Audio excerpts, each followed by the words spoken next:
माध्यम से बैठी हुई समाज को अवगत कराएं आदरणीय बड़े भाई दिनेश जी सिंसनी।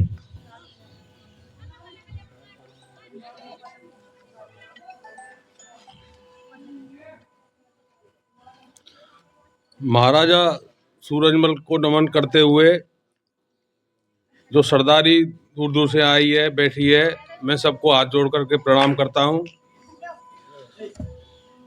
देखो, ये सोशल मीडिया पे और उस पे काफ़ी दिन से चल रहा है और आप सब लोग देख भी रहे हैं, फिर भी मैं और प्रकाश डाल देता हूं कि पिछले 4 साल से जो प्रकरण भरतपुर महल में, भरतपुर राज परिवार में चल रहा है, वो बड़ा ही निंदनीय और दुखद है। वो दुखद इसलिए है कि भरतपुर राज परिवार हिंदुस्तान में उन राज परिवारों में रहा है कि जिसकी छाप पूरे हिंदुस्तान में है। वो इसलिए कि हमारी जो रियासत है वो सदा अजय रही। अजय दुर्ग बोला जाता है लोहागढ़ दुर्ग को। कभी अंग्रेज, कोई मुगल, कोई इसको कभी जीत नहीं पाया और ये अजय रहा। ऐसे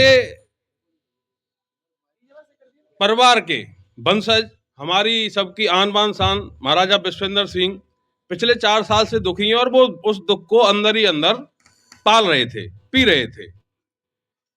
कोई समाज में या कोई किसी सोशल मीडिया से उन्होंने कभी कोई किसी को कुछ कहा नहीं।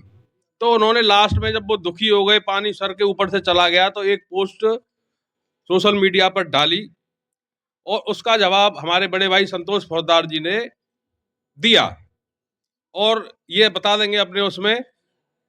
तो जब इन्होंने डाली तो मुझे ऐसा लगा कि राजा महाराजाओं का जो पैतृक गांव है वो सिंसनी है, जो कि मेरा भी पैतृक गांव है।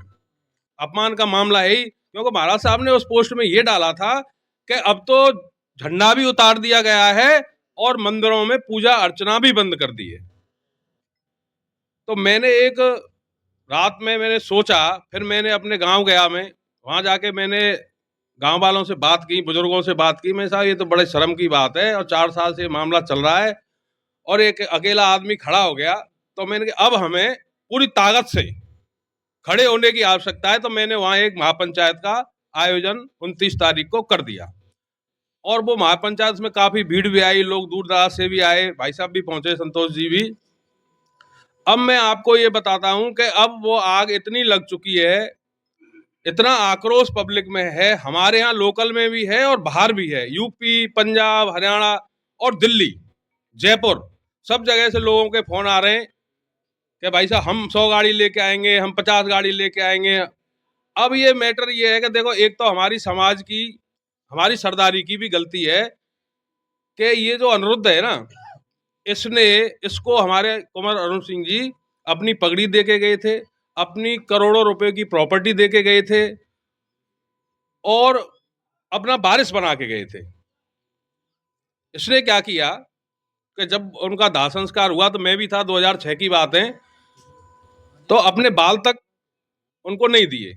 बाल दिए एक उनके काम करते थे सीताराम जी, जो बाद में सरपंच भी रहे बेड़म के, उन्होंने दिए। तो शर्म की बात तो वहीं हो गई चालू।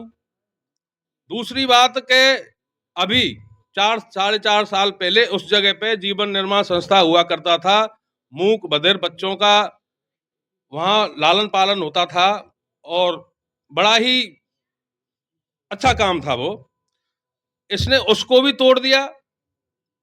और वो देखो, गांव में जाते हैं तो हमने कोई खेत खरीद लिया, उसमें कोई थान भी बन रहा है, 4 ईंट भी लग रही है, तो लोग उसको भी छोड़ देते हैं कि भाई इसके किसी बड़े बूढ़े का थान होगा। इसने अपने पूर्वज जो इसको इतनी संपत्ति, दुनिया और मतलब करोड़ों की नहीं, सैकड़ों करोड़ की प्रॉपर्टी देके गए थे, वो तोड़ दिया। तो हमारी जनता को तो, अगर हमारी जनता जागरूक होती ना, तो उसी समय डंडा लेके और वहां आ जाना चाहिए था और इसको बता देना चाहिए था कि तू ये कर क्या रहा है। अब इसको आदत पड़ गई।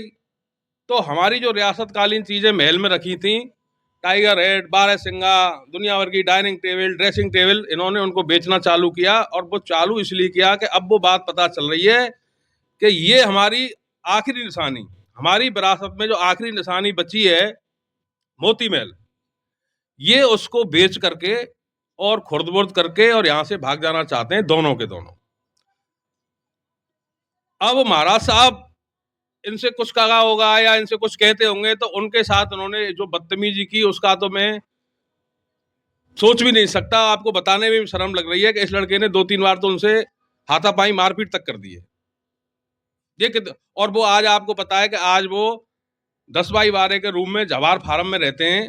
आज जाके देखो आप लोग चौमासे में, वहाँ ये स्थिति हो जाती है बरसात में कि घोंटू घोंटू तो पानी भरा हुआ है। तो महलों में रहने वाला हमारा महाराज, हमारी आन बान शान, उसमें रह रहे हैं, तो ये हमारी सरदारी के लिए शर्म की बात है कि नहीं? मैं आपसे हाथ उठवा करके पूछना चाहता हूँ, ये शर्म की बात है कि नहीं? अब इस शर्म को रखने की जिम्मेदारी किसकी है? हमारी सरदारी की है कि नहीं? तो मैं सरदारी से ये कहना चाहता हूँ कि एक तो ऐसी व्यवस्था की जाए कि महाराज साहब से, सबसे पहले तो महाराज साहब को मोती महल में स्थापित किया जाए, उनसे आग्रह किया जाए कि साहब आपका जो, हमारा जो आन बान शान है मोती महल, जो आपका मूल निवास है, आप उसमें जाकर रहिए।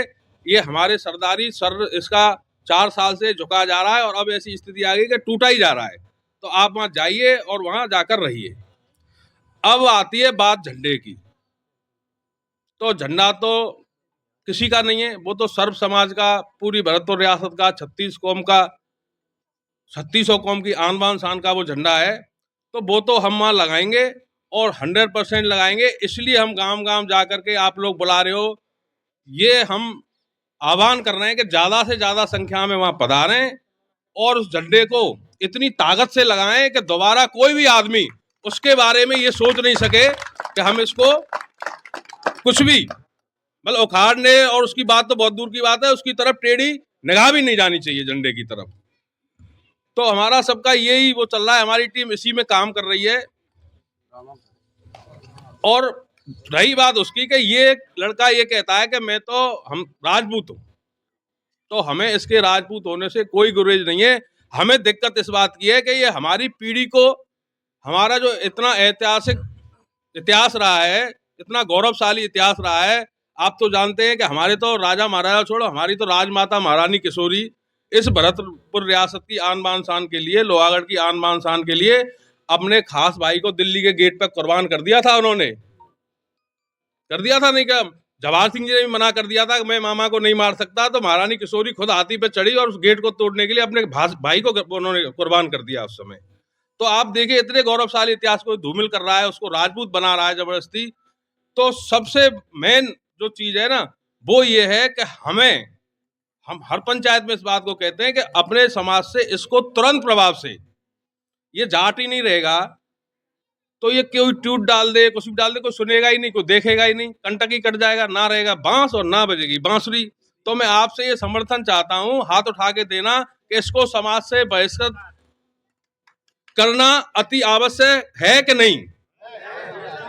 तो इसको समाज से बहिष्कृत करने में आप तैयार हैं? तो ये गिरिराज महाराज को जयकारा दे के अभी बहिष्कार कर दो। बोल गिरिराज महाराज की जय। अच्छा, एक बात और मैं आपसे कहना चाहता हूँ लास्ट में, कि एक व्यवस्था ऐसी आ रही है कि महाराज साहब ये कहते हैं कि मुझे वहाँ मेरे, इसने क्या किया है, महाराज साहब की बिजली की फिटिंग, सोफा फोफा सब तोड़ दिया, खंड कर दिया पूरी बिल्डिंग।